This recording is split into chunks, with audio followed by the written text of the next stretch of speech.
Hello everyone, कैसे हैं आप सभी। तो आप सभी के लिए बहुत बड़ी खुशखबरी आ चुकी है ना। मतलब इतनी बड़ी खुशखबरी, मैं देखो तुमसे सुबह ही नहीं कहा था कि 2 बजे आ जाना, लड्डू बंटवा दूंगा। लेकिन लड्डू पहले ही बट गए जी।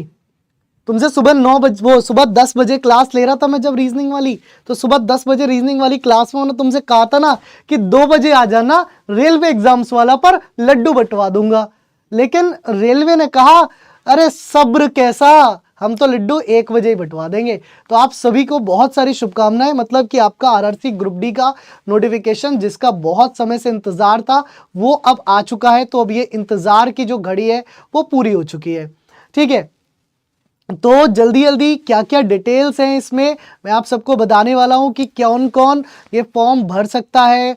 और मतलब इस नोटिफिकेशन, जो आपका ग्रुप डी का नोटिफिकेशन आया है, कौन इसका फॉर्म भर पाएगा, क्या इसका क्राइटेरिया है, तो सारी चीजें आप सभी के सामने लेकर के मैं हाजिर हो चुका हूं।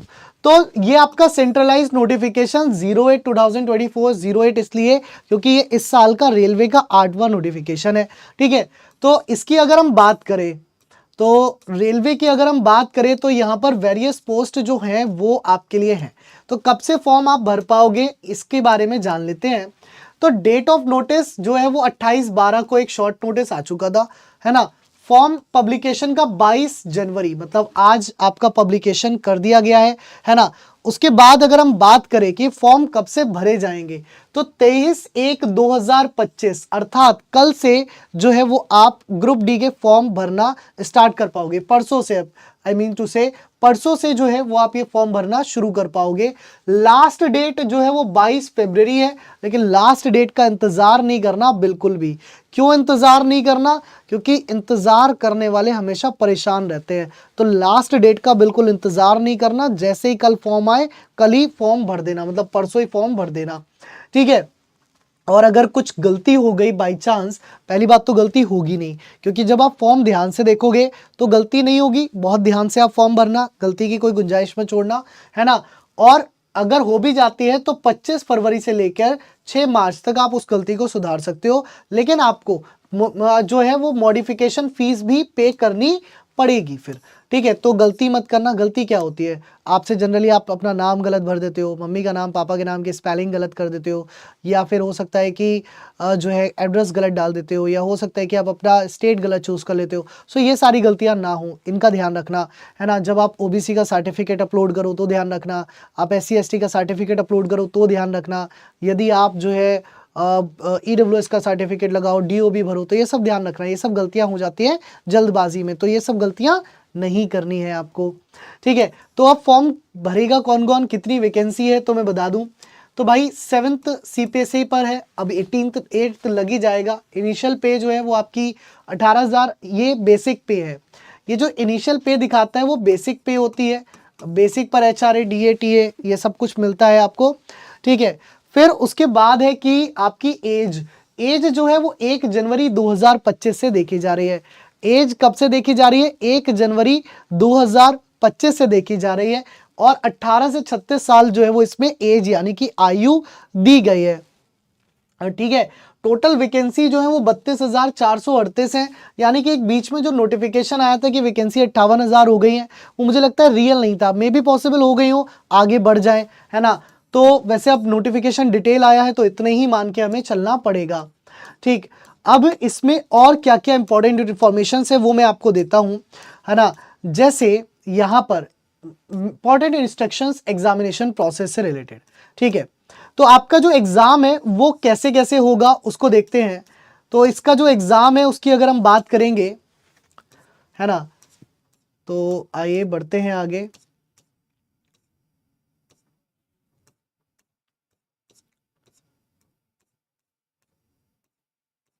ठीक है, फ्री ट्रेन ट्रैवल भी मिलती है। हाँ, वैकेंसीज की बात आती है तो यहाँ पर पहले तो मेडिकल स्टैंडर्ड देखते हैं। यहाँ पर सबसे पहले हम बात करते हैं किसकी? यहाँ पर सबसे पहले हम बात करते हैं मेडिकल स्टैंडर्ड्स की। यहाँ पर सबसे पहले हम किसकी बात करते हैं? यहाँ सबसे पहले हम बात करते हैं मेडिकल स्टैंडर्ड्स की। और मेडिकल स्टैंडर्ड्स की अगर आप बात करोगे तो मेडिकल स्टैंडर्ड्स में A2 जो है वो फिजिकली फिट होता है, ऑल रेस्पेक्ट। ठीक है, और इसमें A3 A2 A3 दोनों ही आपके मांगते हैं। ठीक है, B1 B2 BC1 C2 ये सब मैंने आपको बहुत डिटेल में एक्सप्लेन किया हुआ है, ऑलरेडी एक्सप्लेन किया हुआ है बहुत डिटेल में। तो इसके बाद अगर हम बात करें, सिर्फ 5 मिनट में कॉल कर रहा हूं, अभी एक नोटिफिकेशन कर रहा था। तो यहां पर अगर हम बात करें किसकी, एज की, सबसे जरूरी पॉइंट एज लिमिट, सबसे जरूरी पॉइंट पर आते हैं। तो सबसे जरूरी पॉइंट जो है वो एज लिमिट है, सबसे जरूरी पॉइंट जो है वो एज लिमिट है। अच्छा 2 मिनट में कॉल करो, एक नोटिफिकेशन कर रहा हूं, 1 सेकेंड रुक जाओ बस। ठीक है, तो यहां पर अगर हम एज लिमिट की बात करें तो लेवल 1 की जो एज लिमिट है वो 18 से 33 वर्ष थी, लेकिन कोविड के कारण आपको एक्सटेंशन दिया गया है ना। तो कोविड के कारण आपको एक्सटेंशन दिया गया और आपकी आयु जो अब है वो 18 से 36 है। आपकी आयु जो है वो अब 18 से 36 है, मतलब 18 से 36 तक। अरे ये बीएम का फोन आ रहा है, शायद दिक्कत होगी, फोन कर लियो इसे। ठीक है, 18 से 36 है, 3 साल का एज रिलैक्सेशन मिला है कोविड के कारण। फिर देन एज रिलैक्सेशन जो मिलता है आपको वो ओबीसी में कितना मिला है, तो ओबीसी में जो है वो 3 साल का मिला है। SC ST की बात करोगे तो SC ST में कितना मिला है, तो 5 साल का मिला है। ठीक है, उसके बाद एक्स सर्विसमैन जिन्होंने कम से कम जो है 6 मंथ सर्विस की हो आफ्टर अटेस्टेशन, इनको अनरिजर्व्ड और ईडब्ल्यूएस में 3 साल का है। ओबीसी से अगर कोई है तो 6 साल का, और SC ST में है तो कोई 8 साल का। जो फिजिकली हैंडीकैप कैंडिडेट्स हैं अनरिजर्व्ड में 10 साल, ओबीसी में 13 साल, SC ST में 15 साल। जो ऑलरेडी ग्रुप सी या east while group D railway staff है या कैजुअल लेबर है और इनको 3 साल सर्विस करते हुए हो गए तो वो 40 साल तक फॉर्म भर सकते हैं, ओबीसी 43 तक, SC ST 45 साल तक। ठीक है, जनरल के लिए 18 to 36 है, बहुत है यार 36 भी, है ना। 36 के बाद मुझे लगता है इतनी तो एनफ होती है। क्या हुआ, अपलोड नहीं हुए ये? ठीक है, फिर इसके बाद अगर हम बात करें candidates who are working in the, मतलब रेलवे में ऑलरेडी वर्किंग है, इनकी बात करें। ठीक है, तो अब यहाँ अगर हम देखें इसके बाद बेसिकली कौन कौन फॉर्म भर सकता है। अगर आप अनरिजर्व कैटेगरी में हो तो आपकी एज जो है वो 2 जनवरी 1989 से ज़्यादा ना हो, मतलब 2 जनवरी 1989 तक आप इस फॉर्म को भर सकते हो। अगर आप ओबीसी में हो तो 2 जनवरी 1986 तक, और अगर आप SC ST में हैं तो 2 जनवरी 1984 तक आप इस फॉर्म को भर सकते हैं। इसके बाद अगर हम लोअर लिमिट ऑफ डेट देखें, मतलब 1 जनवरी 2007 से पहले की आपकी होनी चाहिए। मतलब बेसिकली अगर मैं बात करूं तो आपकी जो एज है वो 1 जनवरी 2007 से लेकर के, मतलब 2 जनवरी 1989 से लेकर के 1 जनवरी 2007 के बीच में अगर आपकी जनरल में है तो आप भर सकते हो। SC में बात करूं तो 2 जनवरी 1984 से लेकर के 1 जनवरी 2007 के बीच में भर सकते हो। ओबीसी में बात करूं तो 2 जनवरी 1986 से लेकर के 1 जनवरी 2007 के बीच में अगर आपकी एज है तो आप फॉर्म भर सकते हो।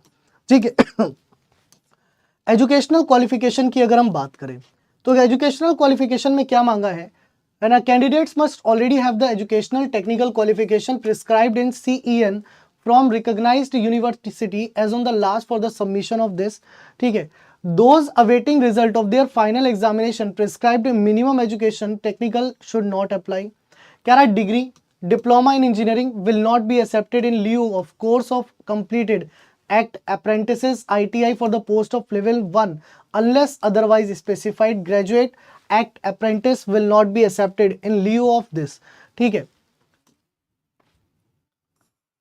सो एग्जामिनेशन फीस की अगर हम बात करें तो एग्जामिनेशन फीस की अगर हम बात करें तो एग्जामिनेशन फीस जो है वो किसकी कितनी है, तो अगर आप देखोगे 500 रुपीज जो फीस है वो है। ठीक है, उसके अलावा जनरल और ओबीसी और ईडब्ल्यूएस, वो सॉरी हाँ ईडब्ल्यूएस इतना आएगा। उसके अलावा फिर SC ST है जो माइनॉरिटी है, या ईबीसी अलग होता है, ईडब्ल्यूएस अलग होता है। ठीक है, देखो यहाँ पर मेंशन भी किया गया है EBC should not be confused with OBC और ईडब्ल्यूएस, सो ये दोनों अलग अलग होते हैं। ठीक है, तो ये इनकी जो फीस है वो 250 रुपये है, जिसमें से 400 रुपये वापस आ जाते हैं और इनके पूरे 250 वापस आ जाते हैं अगर ये एग्जाम देने जाएंगे। एग्जाम देने नहीं जाओगे तो वापस नहीं आता है। ठीक है, तो एग्जाम देना जरूरी होता है, एग्जाम देने जरूर जाओगे यार तभी वापस आएगा। ठीक है, तो यहाँ पर लिखा गया है, देखो, refund of examination fees for those attending CBT, मतलब जो एग्जाम देगा उसी के वापस आएगा, है ना।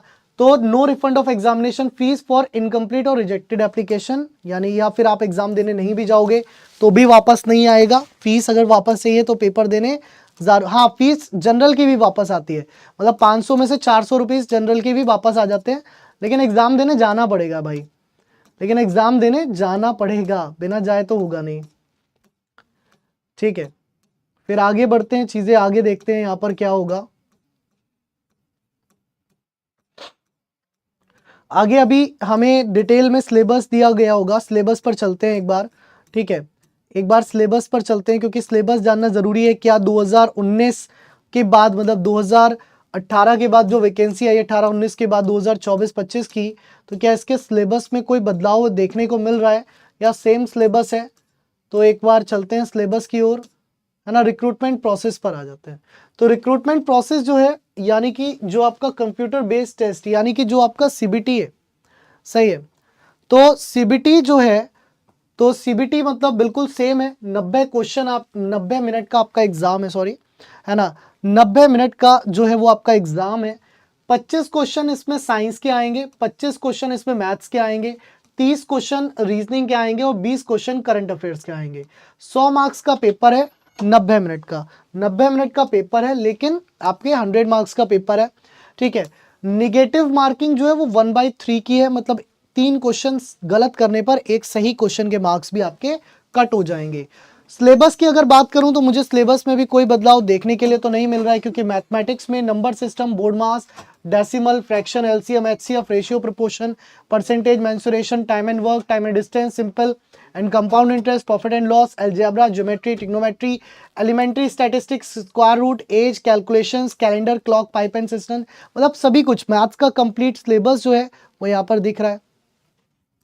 जनरल इंटेलिजेंस एंड रीजनिंग की बात करूं, सेम, बिल्कुल सेम सिलेबस है, और इवन इस बार लॉजिकल रीजनिंग इन्होंने पहले ही इंक्लूड कर दी है, ताकि बच्चे ये ना कहें कि सर लॉजिकल रीजनिंग नहीं आती है। साइंस की अगर बात करूं तो 10th level CBSE board science का सिलेबस देखा जाएगा, और जनरल अवेयरनेस में sports, culture, personalities, economics, politics and other subject of importance, यानी कि बराबर का मतलब एक तरीके से मोल भाव यहां लगेगा, ठीक है। फिजिकल एफिशिएंसी अगर बात करें तो फिजिकल एफिशिएंसी मेल और फीमेल दोनों के लिए अलग अलग होगी। कैसे? अगर हम बात करें मेल कैंडिडेट्स के लिए, तो इनको should be able to lift and carry 35 kg of weight for a distance of 100 metre, मतलब 35 किलो वजन लेकर के आपको 100 मीटर डिस्टेंस जो है वो चलना होगा, है ना, 2 मिनट में। आपको एक ही चांस दिया जाएगा, वजन गिराना नहीं है ना। और should be able to run 1000 metre, मतलब एक किलोमीटर की रेस है 4 मिनट में और 15 सेकेंड, है ना, 4 मिनट 15 सेकेंड में, और ये भी एक ही चांस मिलेगा। वहीं फीमेल के लिए वो वजन 20 किलो हो जाता है, बाकी कंडीशन सेम है, और 1 किलोमीटर की रेस जो है वो 5 मिनट 40 सेकेंड में हो जाती है, ठीक है।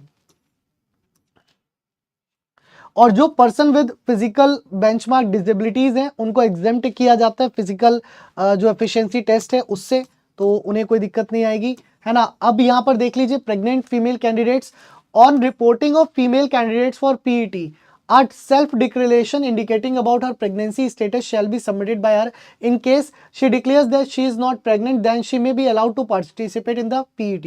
In case of false declaration, all the risk of undergoing PET will be of her own, मतलब उनकी खुद की जिम्मेदारी है। If the female candidate declares before PET that she is pregnant, then a confirmatory pregnancy test shall be done, and in case she is found to be pregnant, irrespective of duration of pregnancy, she shall be declared temporary unfit, and her empanelment shall be held in abeyance until the confinement is over. The vacancy against which the woman candidate was selected would be kept reserved for her. She would re-examine for PET 6 weeks after the date of confinement, subject to production of medical certificate of fitness from a registered medical practitioner. If she is found fit in PET and medical examination, she may be appointed to the post kept reserved for her and allowed the benefit of seniority in accordance with the rules instructions of the। देखिए यहाँ पर सुनिए मेरी बात, क्या कहना चाह रहा है यहाँ पर, ये कहना चाह रहा है कि यूपी पुलिस में ये दिक्कत हुई, जैसे कि जो भी फिजिकल में जाएंगे तो वहाँ पर बोला गया अगर आप जो है प्रेग्नेंट हैं तो वो फिजिकल नहीं देने देंगे और शायद वहाँ पर चांस दोबारा बहुत मुश्किल से मिलता है। बट रेलवे ने ये बात क्लियर कर दी है, मान लीजिए जब आपका फिजिकल होता है एग्ज़ाम के बाद और आप उस टाइम प्रेग्नेंट हैं लड़कियाँ, तो उनकी वो पोस्ट को रिजर्व रखा जाएगा, है ना। आफ्टर द डिलीवरी, मतलब जब आपका बेबी हो जाएगा उसके 6 हफ्ते बाद, लगभग मतलब 1.5 महीने बाद आप फिजिकल देने के लिए दोबारा एलिजिबल हो जाओगी। ठीक है, आपका दोबारा फिजिकल करवाया जाएगा और आप जो है फिजिकल पास करती हो तो आपको वो पोस्ट दी जाएगी और सीनियोरिटी भी उसी हिसाब से आपको मिलेगी। ठीक है, सही है। बाकी नॉर्मलाइजेशन ऑफ मार्क्स होगा, बिल्कुल होगा, वो सबको पता है। ठीक है, चलिए तो मैं अब आपको बता देता हूं भाई। देखिए मैंने नोटिफिकेशन तो आपको मेजर बता दिया। अब इंपॉर्टेंट बात आती है कि सर पढ़ाई कैसे करें, है ना। मेजर बात अब क्या आती है कि सर पढ़ाई कैसे करें, कि मतलब हम जो तैयारी करना चाहते हैं तो तैयारी कैसे करें।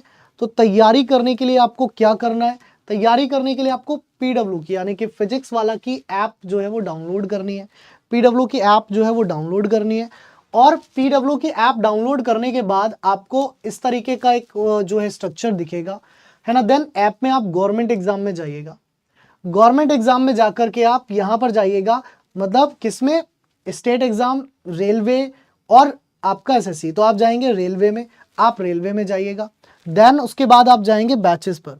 ठीक है, देन आप जाएंगे किस पर, बैचेस पर। बैचेस पर आप जाकर के आप जाइएगा, देखिए सबसे ऊपर ही दिख रहा होगा ग्रुप डी लेवल 1 पोस्ट राजधानी 2.0। आप इसे एक्सप्लोर करिएगा। इसमें आपकी जो क्लासेस है 3 फरवरी से शुरू हो रही है। इसमें जो आपकी क्लासेस हैं वो 3 फरवरी से शुरू हो रही हैं। ठीक है, और इसमें देखिए रीजनिंग मैं ही पढ़ा रहा हूँ तो मेरा डेमो लेक्चर यहाँ अवेलेबल है। ठीक है, कृति मैम स्टैटिक पढ़ा रही हैं तो मैम का डेमो लेक्चर अवेलेबल है। विक्रांत त्यागी सर ज्योग्राफी पढ़ा रहे हैं, सर का डेमो लेक्चर अवेलेबल है। विक्रांत त्यागी सर स्टैटिक जीके भी पढ़ा रहे हैं तो उनका डेमो लेक्चर अवेलेबल है। मैथ्स इसमें विवेक रावत सर पढ़ा रहे हैं तो विवेक रावत सर का भी डेमो लेक्चर अवेलेबल है ना। और भी सारे लेक्चर्स, मतलब जैसे इसमें अगर मैं बात करूं इकोनॉमिक्स राघवेंद्र सर पढ़ा रहे हैं तो उनका डेमो भी देख सकते हैं आप। हिस्ट्री मयूर सर पढ़ा रहे हैं, पॉलिटी भाग्यश्री मैम पढ़ा रहे हैं, और एडवांस मैथ जो है वो आपके रविंदर सर पढ़ा रहे हैं, साइंस जो है वो प्रेम सर पढ़ा रहे हैं। तो आप सभी टीचर्स का डेमो भी देख सकते हैं कि आपको अच्छा लगे उनसे पढ़ना, तभी जो है वो आप बैच लीजिएगा।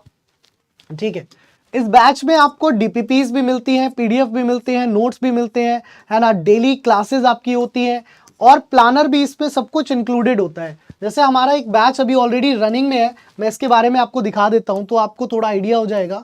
फॉर एग्जाम्पल अगर मैं बात करूं यहाँ पर जो है रनिंग में जो बैच है हमारा, ठीक, तो जैसे अगर मैं यहाँ पर आपको बताऊं, एक हमारा बैच ऑलरेडी चल रहा है तो उससे क्या है आपको पता चल जाएगा कि हाँ सर किस तरह से जो क्लासेस हैं वो मिलती हैं।